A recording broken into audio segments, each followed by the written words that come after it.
Hello and welcome to this webinar for Open Doors Week in association with Build UK. I'm Chloe McCulloch, editor of Building, and I am delighted to be in conversation with the great Peter Rogers, one half of the developer Lipton Rogers, which he co-founded with his longtime collaborator Sir Stuart Lipton. If you don't know already, Peter and Sir Stuart have had a reputation for 30 odd years for being developers with a real vision and for taking on really technically difficult projects. The latest example being 22 Bishopsgate, now the tallest tower in the City of London. So hello Peter, thank you for joining us on this special Open Doors event. I'm really glad you made it. We had a slightly shaky start there, but I think the tech is holding up. Thanks, Chloe. Yes, I'm not sure about the great bit, by the way, but anyway, thank you for the introduction. So I just thought, before we get going into our chat, which I'm really looking forward to, I'm just gonna mention Open Doors because I do think it's a really great event, and some people on the call might not be so familiar with it. But just to say that it's part of a week-long series of events highlighting construction sites up and down the country, inviting people who are interested in construction careers. And we all know that there is a chronic skills shortage in the construction industry, something actually that's very much in the headlines right now with all of the supply chain problems and delivery issues across all sectors of the economy, but construction hasn't escaped it either. So it's very much in the news. But what I really like about this is that Build UK is really trying to do something, and they approached us to be their media partner this year. And we're really happy to be part of it because it's about doing something positive and taking some action to encourage people to talk about and think about careers in construction. I think last year it was pretty much had to be a virtual event due to the pandemic, but this year sites have opened up. So there's lots of things going on. If you don't know about it, their website has got all of the details, so please do look it up. Yeah, I just wanted to say a few words about that because we're really pleased to be backing it. So as I'm sure is Peter, who is an engineer by training and has had a passion for buildings ever since he was a boy. So who better to talk to the next generation about careers in construction and why they can be so rewarding. So we will, I think, take this chat in all sorts of directions, I'm hoping. But if you, the audience, have any questions for Peter, do post them. You will see where you can post questions, and I will pick those up and put those to Peter when I can before the end of the session. So if you're at the start of your career, or if you're thinking about this as a career, or you just want some words of wisdom, then post your questions and I'll do my best to put those to Peter. So we've made it. Peter passed the technical hurdles. We had a bit of a warm-up chat, and it was really lovely talking to you. And I think you know, where I wanted to start really was right at the beginning. You know, why construction? What got you interested, and why are you passionate about it? I was very lucky. I had parents who were emigres, and my grandfather lived in Italy, and I used to travel frequently to Italy to see him.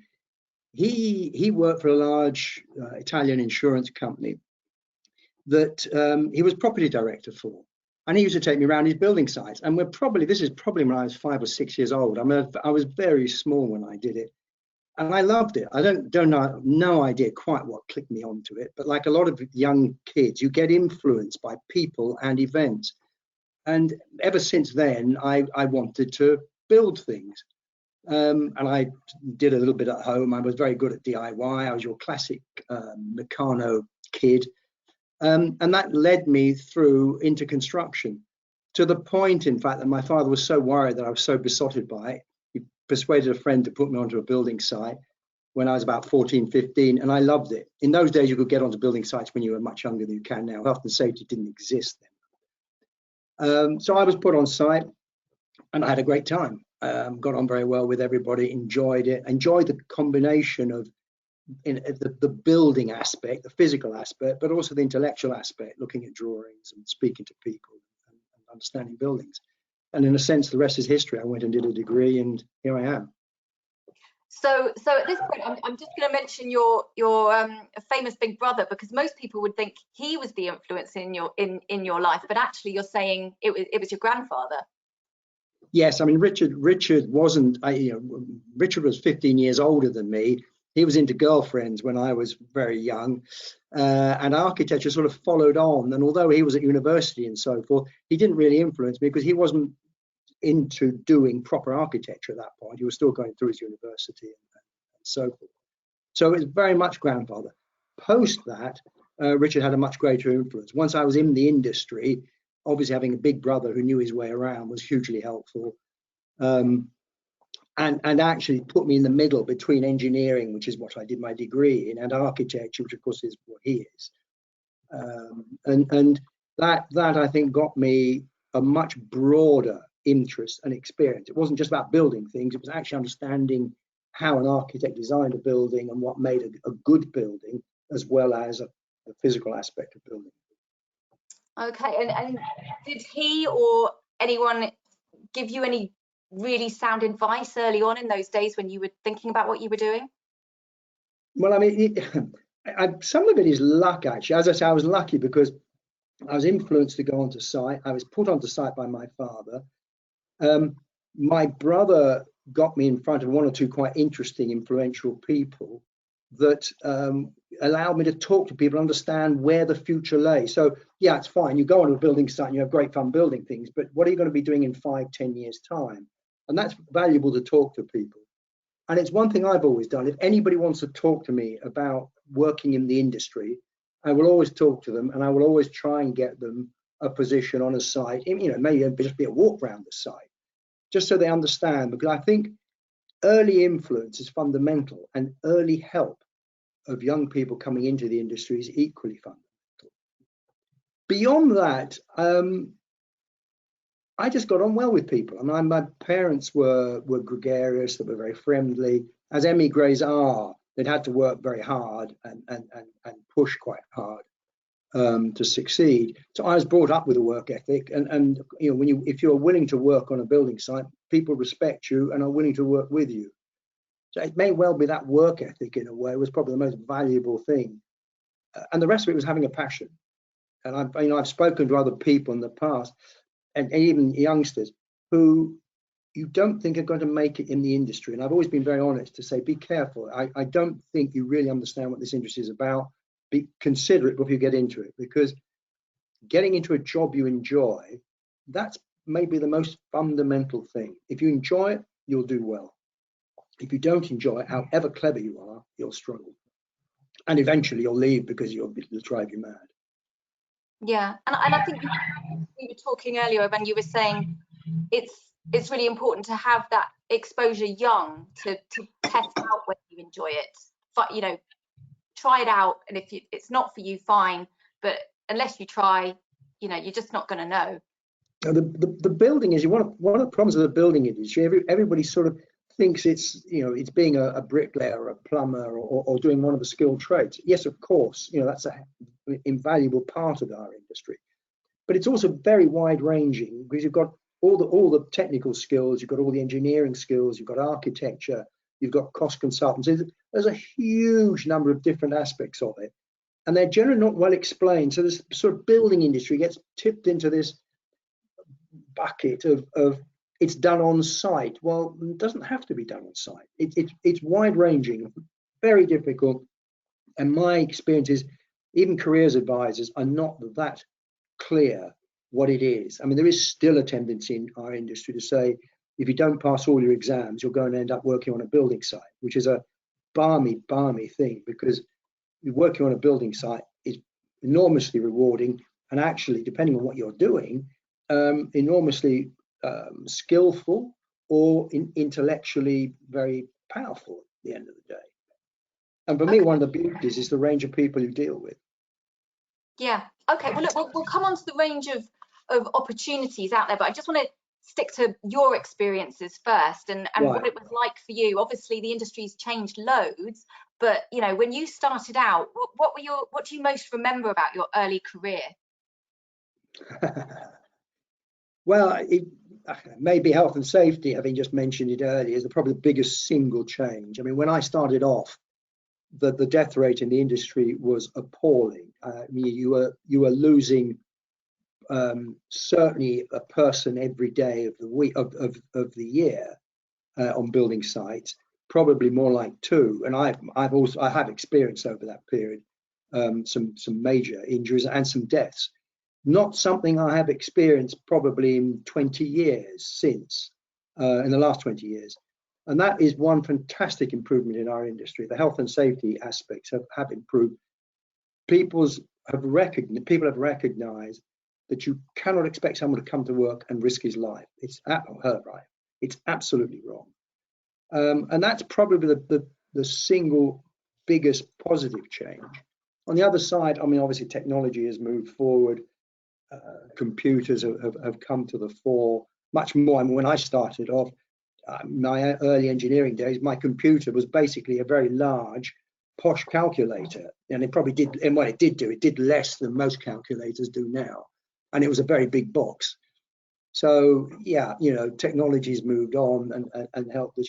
But at the end of the day, the process of assembling a building, you know, designing it or briefing it, first of all, designing it, getting the best out of a team, then looking at how you're going to build it, bringing in contractors to help you put it to assemble it, and then actually going and building it. That probably hasn't changed hugely. The individual bits of kit have changed, but actually the process is still very similar. You know, you put brick on brick.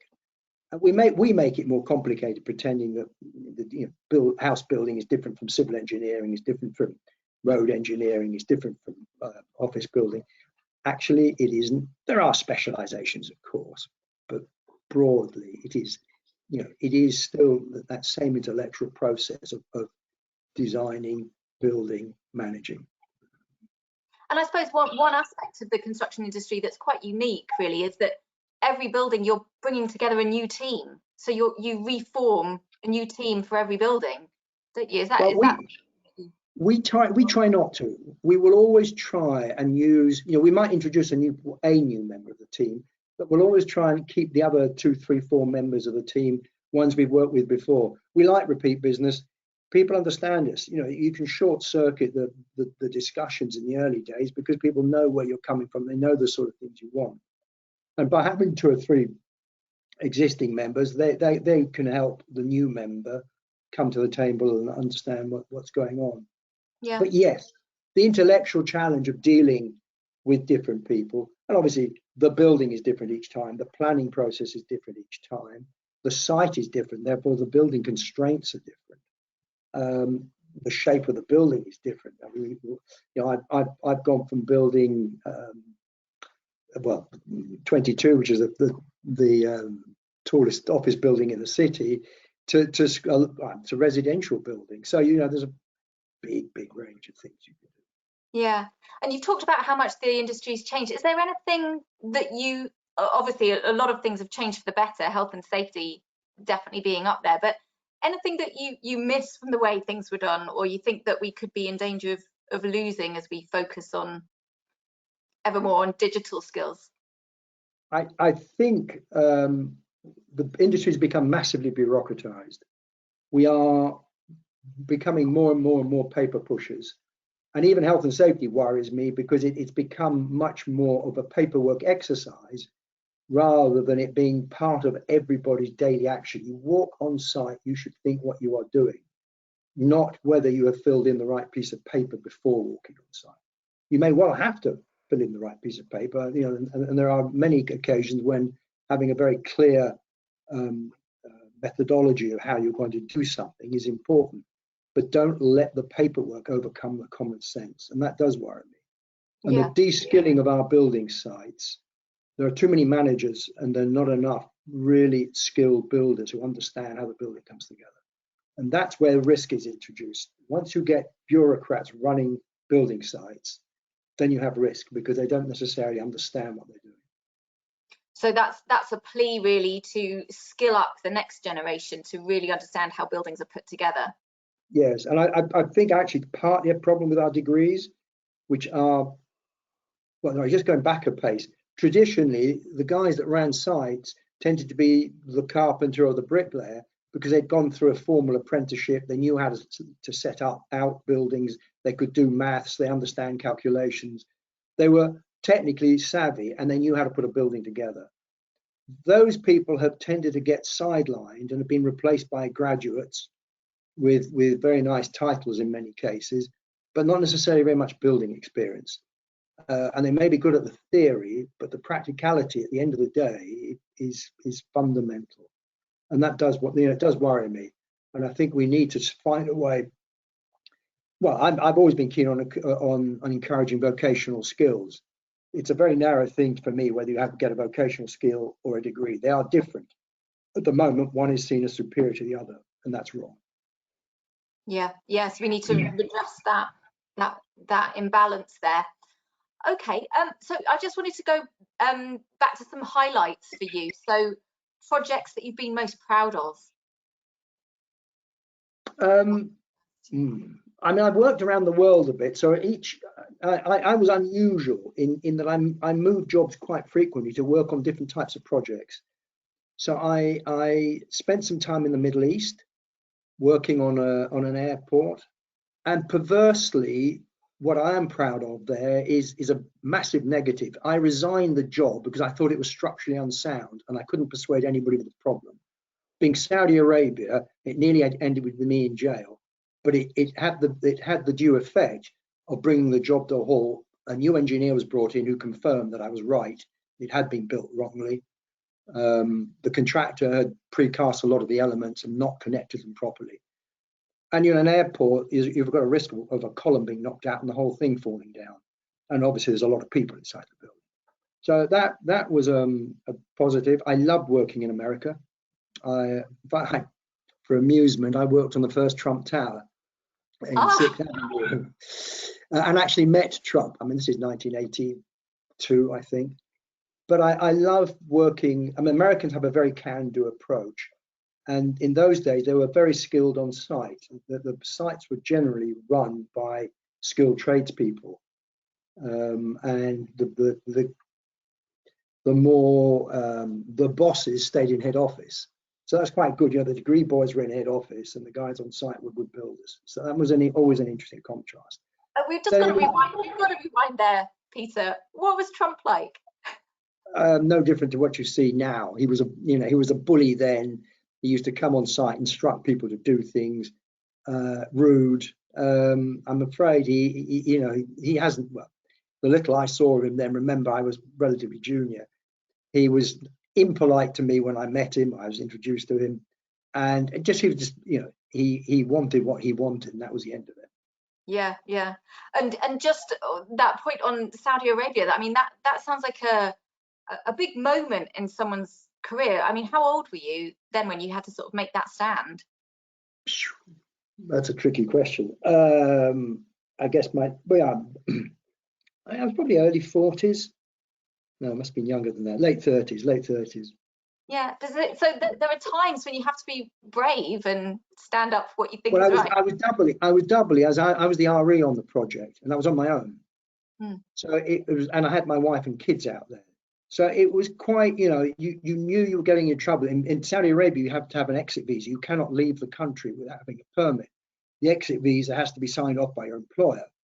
So it's quite a big decision. You're putting yourself at risk. Now I actually shipped my wife out beforehand, and then threw the ball up in the air. And it was quite traumatic. But you have to. I mean, one thing I've always done is been honest. You cannot. I couldn't have lived with myself if 20 years further on, one discovers at one of the big airports in Saudi. It was only a regional airport, but it was a Hajj airport. It was the main airport from Yemen, which took all the pilgrims from Yemen basically to Mecca. And you could just see it, a forklift truck or one of the luggage trolleys taking a column out. It happens, and good progressive collapse, etc. It's fascinating, and I think what it really shows two things really to me, that the amount of responsibility that you can have at a relatively young age as a construction professional, and also, you know, what comes with that responsibility of, you know, when you have to really, you know. And I was running my first site when I was in my late 20s, and it was a big site. So yeah, you know, you can get a lot of responsibility very quickly if you're, you know, if you're a hard worker, reasonably competent, and up for it. Yeah, and the aspect of international travel as well. You clearly grasped yes, that quite early. Yes, yeah, no, the opportunities are enormous, and hence I always encourage people to get into the industry because it is so widespread. Yeah. I mean, I'm just going back to your earlier question. I mean, I then went on and did, you know, bigger and bigger projects, to be quite honest with you. And obviously, Broadgate is one of the famous seminal projects that Stuart and I did together. Chiswick Park, which is a very, very successful, much loved project out of Chiswick. Well, 22, which is the sort of next generation of high rise, biggest building in Europe. 2 million square feet. It's, you know, it's a big beast. They're all.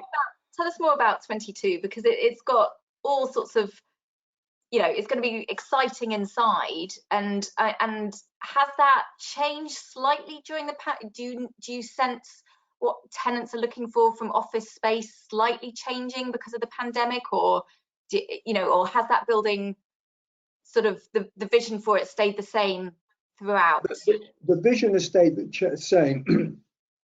Management of it will be different. Pardon me. We've got to bring more fresh air into the building, which is one of the big demands at the moment. We always wanted the lifts to run from the ground floor. We didn't want sky lobby where people congregated. Now that's quite lucky, because if people come in, they go straight to their lift bank and it takes them to their floor. So that face-to-face contact has been reduced, which of course is very much pandemic, supportive of the pandemic issue. So a lot of what we've put in is valid for the next building. Air conditioning I'll probably change, and environmentally I would change the building. We remember we started on this building in 2000, basically 2011, and started building in 2015. So you know, it's by the time we finish the building, it's an old building. You know, from first conceiving it and specifying it through to actually handing it over and getting tenants in is a long, you know, it's not a big building like that is a 10-year period. So things move on quite rapidly. But the social aspects of the building work well, and those are just, people are putting more and more and more of those in buildings now. Yeah. Well, I want to come on to some of those issues that you brought up around, I suppose, around the net zero agenda, because I do think that's going to be very interesting for the next generation of professionals that are coming through, but also people who are currently working in the industry. So actually, yeah, let's go on to that, because obviously, you know, young people who are coming through school now, university now, I think people talk about this generation as having had a really quite a tough time recently through the pandemic, and they're coming out onto the jobs market, you know, at a difficult stage. Do you feel like construction has got something unique to offer that generation in terms of the role that construction can play in tackling elements of the climate crisis? So, you know, the amount of carbon that we, you know, yeah, I mean, clearly buildings is responsible for. Yeah, clearly buildings, you know, have a very high percentage of carbon in this country is related to buildings, either using them or building them. So without a doubt, you know, construction is a major opportunity to do something. And of course, you've got to remember, again, construction is wide ranging, whether that's building wind turbines or photovoltaics, or actually building buildings, or more importantly, refurbishing existing buildings to improve them. You've got a wide range of opportunities there. You know, we tend to either do refurbished buildings or new buildings. The one thing I drive into everybody, some of the most carbon efficient buildings are historic buildings, because they've been around for hundreds of years. Therefore, yes, we have used carbon to build them, but we haven't wasted it. The worst buildings are when you look around at these poor quality buildings that are knocked down after 30 or 40 years. That's just a waste. And particularly, we're not, building at the moment is not in a position to build zero carbon without offsetting. So you're going to use some carbon. The carbon you use wisely. And therefore we're now, we've moved on to a more generous style of building. I mean, 2022, that's 3-meter floor to ceiling. They're big volumes, the floors. You can do a lot of things with them. So, that's a building that should last for 100, 200 years. There's no reason to knock it down. You can modernize it, you can refurbish it, you can adapt it. So I've tried very hard on trying to make relatively loose fit buildings from that point of view. Then, of course, you've just got to look at all the available technology. And actually, there's a lot we could do and a lot more than we are doing at the moment to make buildings greener and more efficient. I put all the carbon offsetting to one side because I feel it's a bit of a cop-out. I've got a zero carbon building, but that doesn't tell you what percentage of it you've offset. First of all, get the carbon content down, and then by all means look at how you offset. And even offsetting, I have a preference of trying to support local communities rather than going off and building, buying forests in some faraway country where you're never 100% sure what's happening. The idea of insulating local homes seems to me a much more relevant one because it has an immediate carbon benefit. The minute you insulate someone's home, they're using less energy. There may well be a poor family that actually can't afford to heat properly. Therefore, you're improving their life. There's a lot we can do on our own doorstep before we go and buy carbon credits in foreign countries. Yeah, and I'm sure that message would resonate with people who want to be part of the solution and not the problem. So, definitely. I think the industry, as you say, is very, very varied. There are lots of different sectors within the industry, and if you're looking at a career in construction, you can choose a sector that can be part of making a difference. And I suppose that's an encouraging message. Yes, it is. I mean, the message I'll give everybody is everyone can influence it. I mean, from the people, one of the things we've struggled is to get tenants at senior level to be interested. A lot of the staff they're bringing in are interested, but quite a lot of the senior execs, it's sort of passed them by. And with staff, young staff joining any company needs to rattle the cage to make sure that their company is doing as much as it possibly can to reduce carbon. And there's a lot of ways, and there's a lot of new and interesting things coming through that will help us do that. And I'm sure eventually we will get carbon capture systems. We're already talking to people about, is there some way that we can use our cooling towers which have got big fans in them, as well as blowing air through, can we in some way capture that air and take the carbon out of it on the way through, so the fans are doing two activities. There's this plant in Iceland that is working on carbon capture. We're on the edge of some very, very interesting technology. Get into this industry and join it and work with it. You can do an awful lot. Yeah. I was actually going to ask you, has there been anything recently that's excited you on that front in terms of technical advancement, either through modern methods of construction that's talked about a lot, moving the industry on, or to do with, moving the net zero agenda on and actually people coming up with some solutions that seem quite exciting? A lot of this is incremental. And I think it's something we've got to be very careful of, that generally that wow, quite often it doesn't happen. Things move forward in small amounts. And I think people have got to be conscious of that. It's like insulation. We went from having no insulation in houses to a little bit more, now to, a lot more. So, and it has a huge benefit. So there's a lot of simple things that we can do that make a big, big change. Heat pumps is relatively new technology in the sense that we're using. I mean, obviously heat pumps are very old because they're what fridges are driven with. But using them for heating is relatively new. I think the whole The idea of carbon capture, which I just mentioned, is hugely important, because we push a lot of air around buildings, and if we could capture it. And the other one, which is being worked on, is looking at how we can kill bugs in buildings.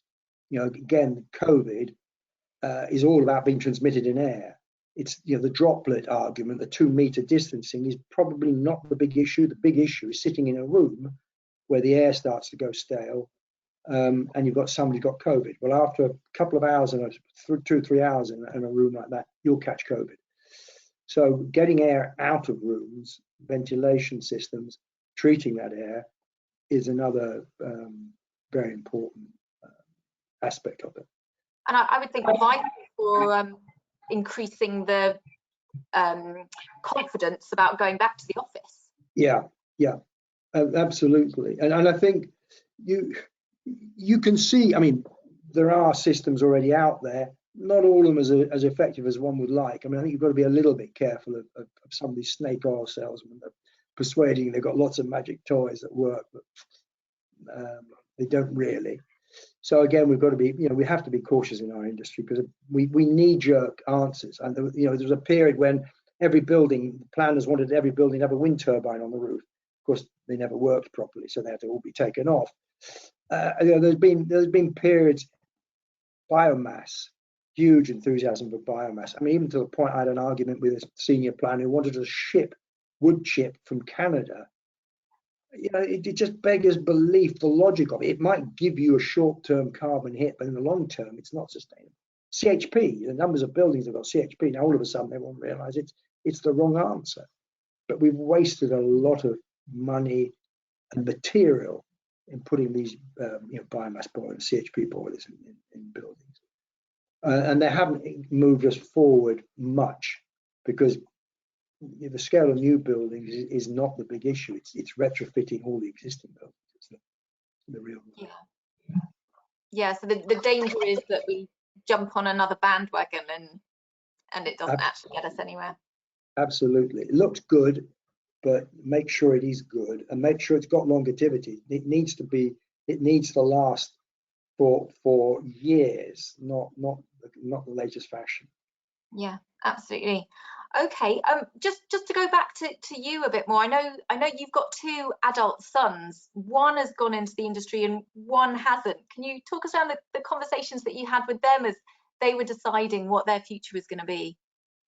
Well, I always took my kids and my wife around my projects. You know, I've always from a young age wanted to engage with the job, and I thought, you know, I've put so many hours into it. I think my family ought to understand what I do and be part of it.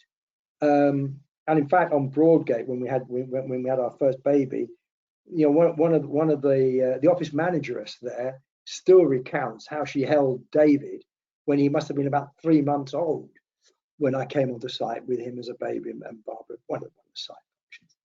And you know, I just feel you need to make the family part of it. Anyway, they understood what I did. As they got older, I wanted them to understand a little bit more about the value of money. It's great, one thing, Dad, giving you some pocket money or earning some pocket money, but really understanding what a day's physical work meant was something quite different. So I said to both of them when they're about 15, 16, you know, go and get jobs during the summer and work. David wasn't sure what he wanted to do, so I said, look, I'll put you on a building site. You'll love it. He's quite physical, enjoys that. I can handle a pint of beer very well. So he sort of fitted quite well. He loved it, absolutely loved it, and that was it. Tom, our other one, took the instant attitude that if Dad's going to give me a job, I'm not going to do it. I'll go out and find my own job. So he went off, and again, he got a job as working for one of the catering companies at one of the football matches. One of the big companies, and he loved it. And of course, he then went back later on, he went into hospitality management. And it is interesting how easily kids can be influenced if they get given the opportunity to do something interesting. It's back to the conversation we're having right at the beginning. And I do think work experience in one form or another should be an essential part of everybody's career selection process, whatever you want to call it.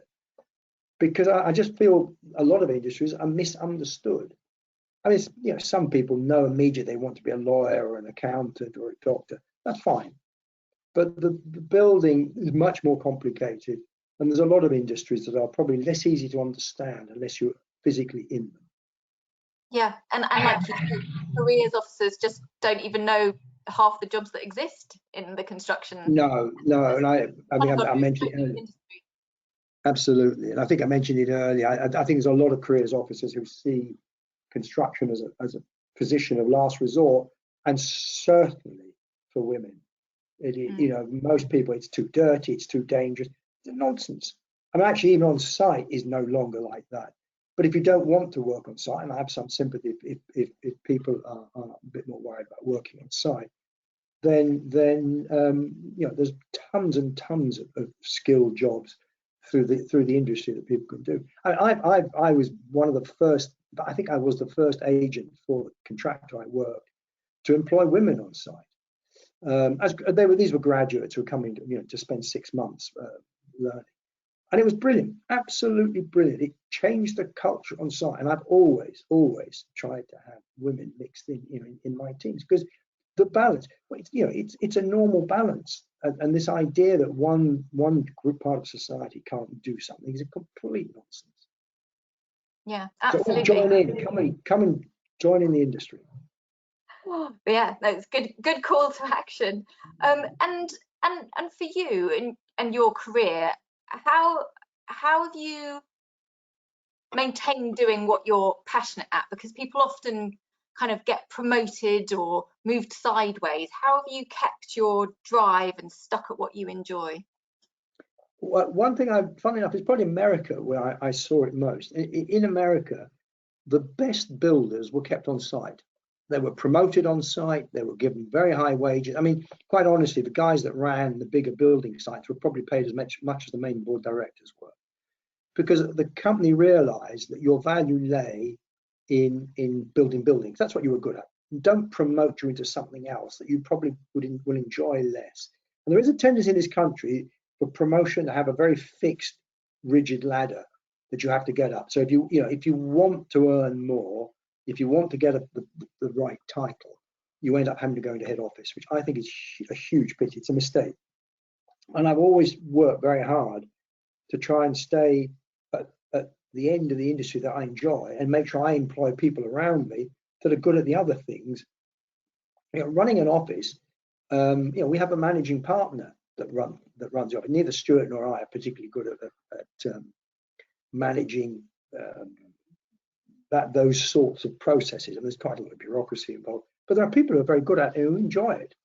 So always get the right balance. Don't go and do something that you're not good at and that you don't want to do. Stick to the knitting. Actually, that's something is something I was taught, a good piece of advice by my father, who always said, never, you know, stick to the knitting, never lose touch with your initial qualifications and passion. You're an engineer, stick to doing engineering and building things. Don't just go into management. That's good. Yeah, because I think people can, yeah, like you say, you can get distracted by, you know, and find yourself, you know, towards the end of your career doing nothing to do with what you set out to do because you just got promoted away from it. Yeah, I mean, it's obviously, you know, Stuart and I own the company, so it's very easy for us to decide how and what we want to do, and we both know each other well enough to know. But even when we were running, you know, even when I was running other jobs, I would always try and make sure there were people around me that were good. You know, I recognized what I was good at and what I was bad at, and I always tried to make sure that the people that were brought in did the bits that I was bad at, and hopefully they were good at.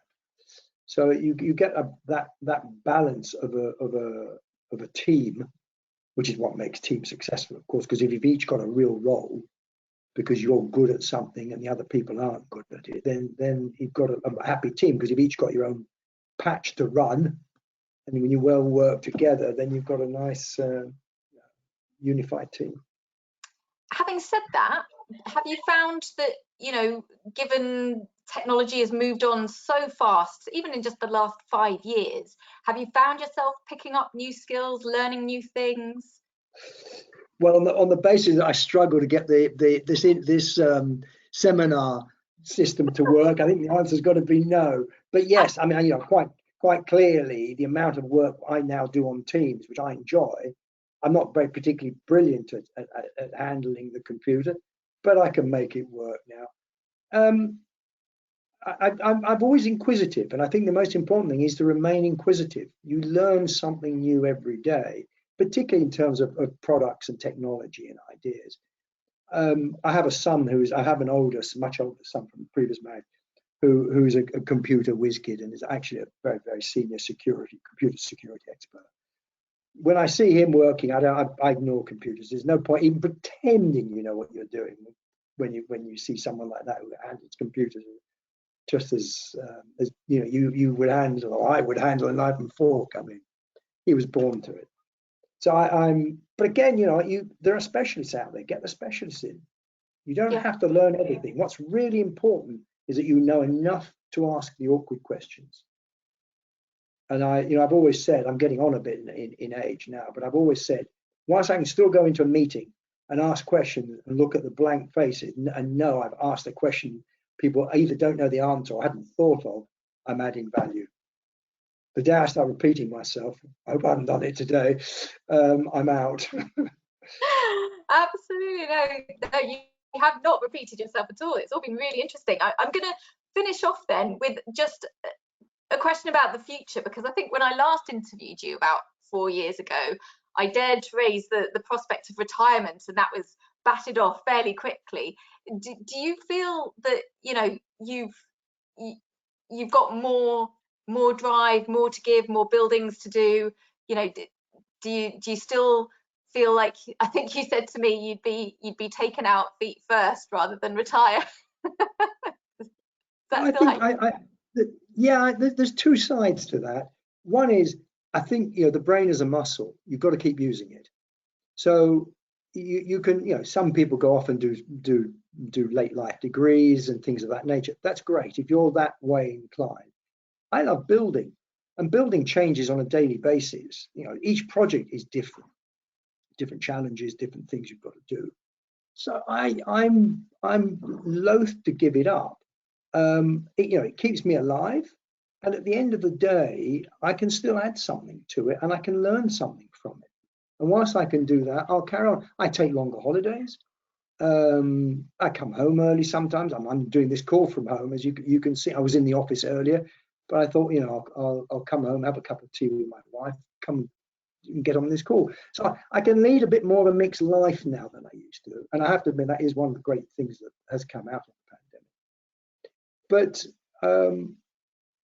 the Chinese originally never retired anybody. You just worked as long as you wanted to work, because they recognized there was a knowledge and a skill with older people, which is different.